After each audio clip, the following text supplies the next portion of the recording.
ngàn xưa đã từng sinh thành địa khúc sao hòa.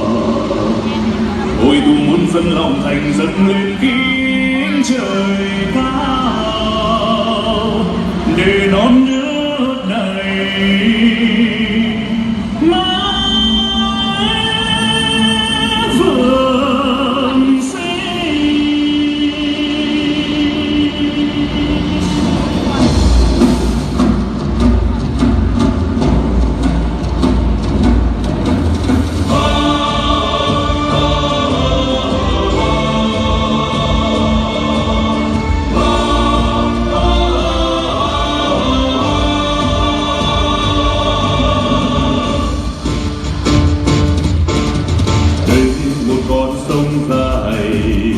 Qua ngàn trùng núi cao vẫn miệt mài gánh thời gian, vẫn băng qua bao thác gành mà vẫn trông tranh nỗi buồn vui.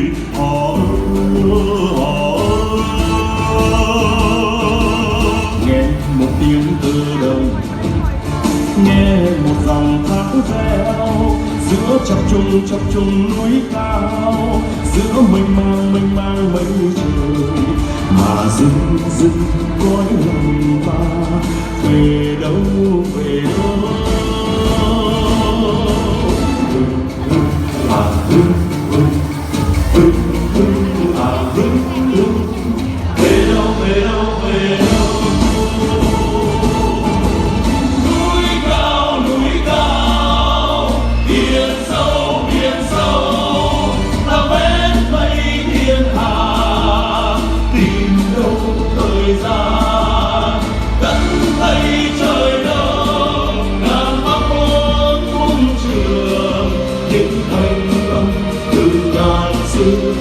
Về đây như dòng chảy, con tàu xoay vần xoay cuốn đi thời gian, để lại một dáng rồng bay lên.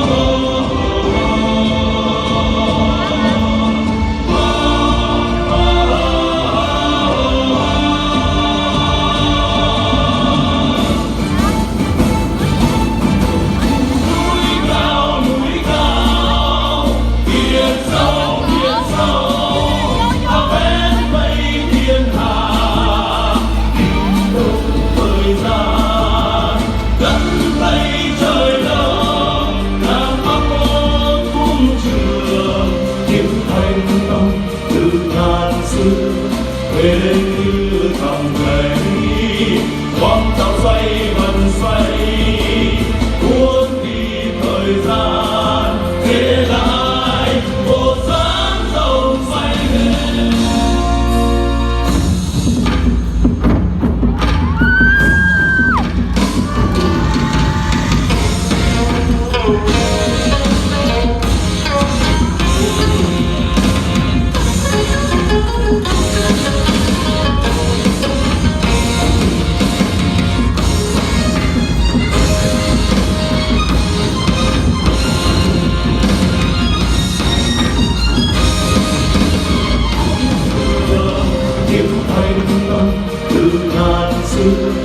Về đây như dòng chảy, con tàu xoay vần xoay cuốn đi thời gian, để lại một dáng rồng bay lên.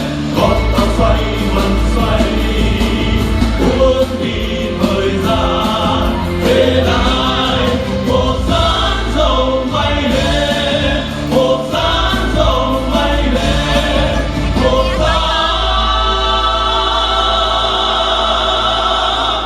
rồng bay lên.